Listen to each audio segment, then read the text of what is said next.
Nós estamos um torneio, ayer estava inscrição com o Captain's Meeting, hoje é dia de pesca mês. É sailfish shootout tournament e ela vai tremendo. Nós vamos lograr 20 botos com um candidato hopi bom para torneio assim. E hoje o weather está estranho, para assim mês nós logramos hopi pescar. E o torneio está basado em sistema de catch and release. Sei que com pescata guardo garat, resi na boto, pero não tem boto. Então, tá saca poder de pescar, então como evidência, então depois laga e pescar vai a trobe para assim preservar a espécie, que no caso aqui está é sailfish.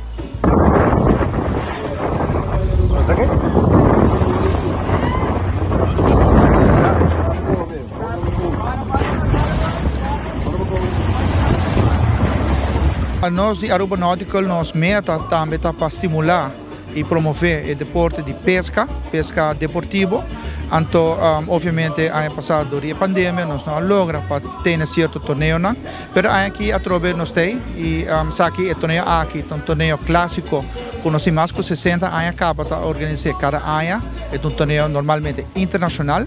Então, aqui nós organizamos de uma maneira um pouco mais chiquito, mas outro ano nós lotamos bem a trove, com o formato de costume, com um torneio internacional e também com mais pescata conta, por exemplo, blue marlin, white marlin e também sailfish. E aqui o enfoque está somente riba sailfish, pero também aqui tem prêmio para o dourado de mais grande e também para o mulato de mais grande. Nós temos pescadores de experiência para participar, mas também podemos cara novo e cara jovem. Então, é algo que nós temos great. Por isso, a meta de nós para simular deporte, então, a melhor maneira para ter interesse jovem também e participação de jovem também, para assim seguir com o deporte aqui. Nós queremos seguro agradecer a todos os pescadores que contribuem na torneio aqui, também nos colegas clube.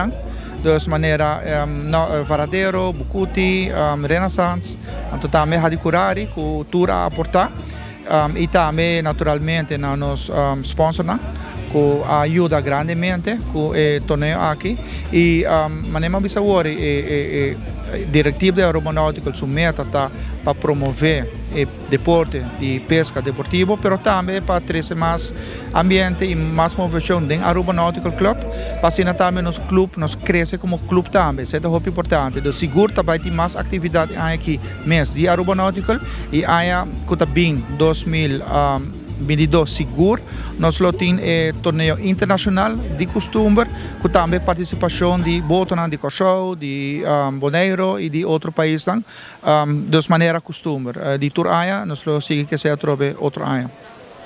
Em primeiro lugar, a meta é o troféu, só de mais grande do que da hora começa, mas 2.500 florins. Em primeiro lugar, de Aruba Nautical Club, so Sailfish Shootout Energy